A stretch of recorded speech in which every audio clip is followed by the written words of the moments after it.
What's up, guys? It's Coach Matt with our Saturday workout. Yes, another girl. Yes, another benchmark.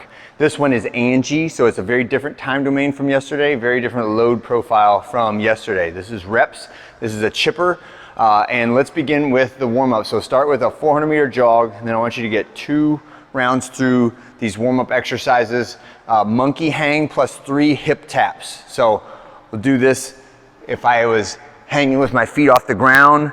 15-second monkey hang. At the end of that 15 seconds, then I'm gonna get 1, 2, or 1, 1, 2, 2, 3, 3. Okay, so 3 hip taps on each side. Remember that you can hang partially, right?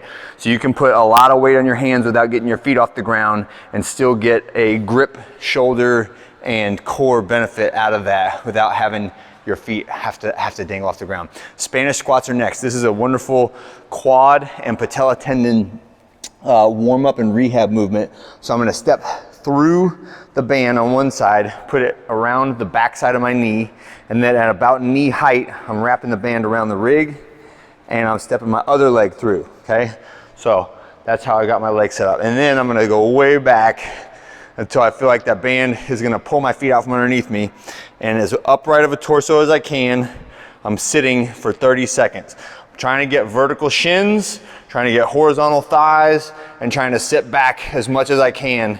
Trust that band and find a little balance there. You should get a really good burn in the quads when you do that.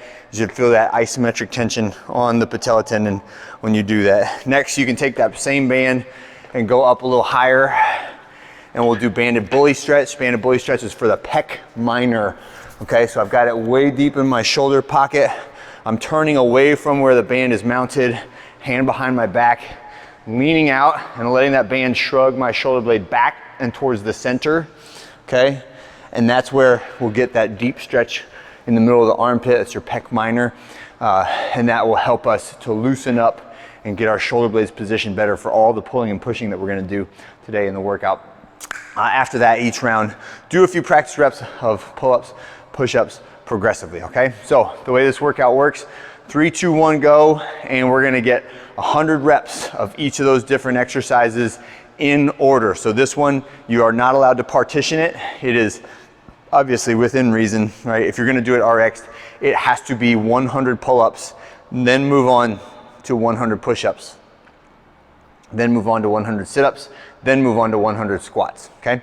So pull-ups is our standard movement. Nothing fancy here. We are allowed to do kipping pull-ups in this workout if you have established a baseline strength of 3 to 5 strict pull-ups in a row, but these could be your regular kippers. You could do butterflies, any way you want to do it. The frog kick, all of those are valid. So a good substitute for this would be jumping pull-ups and then band assisted pull-ups.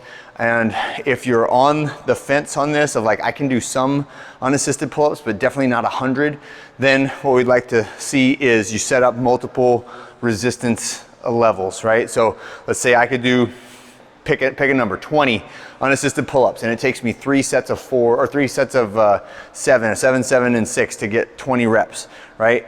Or I go 5, 5, 5, 5, and then that's it. I'm not doing any more unassisted pull-ups.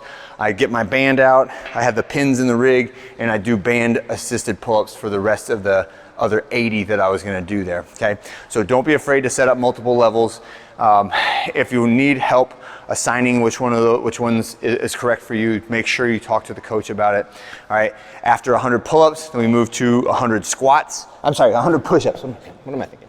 All right, so chest, chin, and thighs all the way to the ground, elbows extended at the top, body straight like a plank the entire time, okay? And just be ready to be shocked at how hard 100 push-ups is after you've done 100 pull-ups. It is way harder than just getting down on the ground and doing 100 push-ups when you're fresh. Next one is sit-ups. So we're using the ab mat right here. Make sure the slope goes away from you, or the words go away from you, and that is to keep the higher part near the small of your back. And then we like to see on the sit-ups is try for as much range of motion as you can get, right? So my fingertips and my shoulders are on the ground, and then as I sit up, I would like for my shoulders to go forward of my hips at the top. So if I want to cheat this, I can really pull my feet in tight and just kind of do like this and not really get all the way up. You're counting the reps, but are you getting anything out of it, right? I would like for everyone to get a lot out of these. So sit all the way up. Really try to sit forward of your hips when you get up to the top of it. And then the last one is just our squat. So this is our standard air squat, right? So feet shoulder width apart, hips move back and down, crease of the hip below the top of the knee with good posture, maintaining that lumbar arch the whole time, spreading the floor with my feet as I stand tall, and then locking out the hips and the knees at the top of the movement.